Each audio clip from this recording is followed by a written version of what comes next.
with Marty Biron. Marty, here's an observation I've made. Nothing seems to come easy for this Maple Leafs team. They've allowed less than 2 goals just one game so far. The only 2 games they won by more than a goal, they needed empty netters to get there. Marty, who's to blame for the fact these Leafs can't seem to put a team away when you've got them down?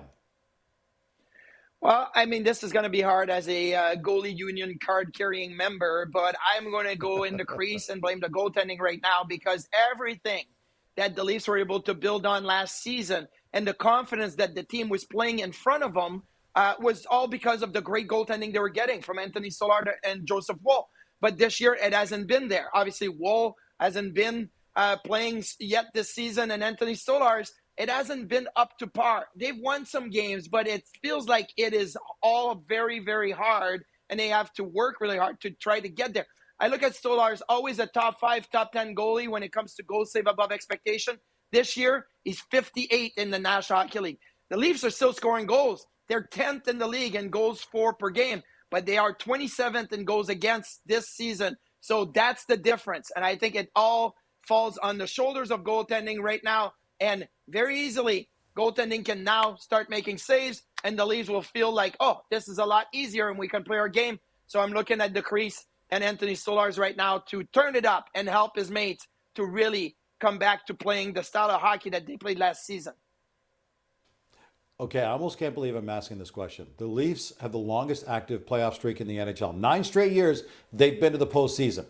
Marty, is that streak in jeopardy this year? It's not in jeopardy. The Atlantic Division is not performing well right now. The Montreal Canadiens and Detroit Red Wings somehow find themselves at the top of the Atlantic Division. But you look at Tampa, slow start. They're finally turning it around. Florida dealing with injuries, slow start. And the Toronto Maple Leafs. Those were the 3 teams that I thought were going to be at the top of the Atlantic. But staying around 500 right now and then getting one of those big streaks and getting hot maybe in December or in January will put you in the top 3. So I'm not worried about the Toronto Maple Leafs. I'm not even talking about a wild card team.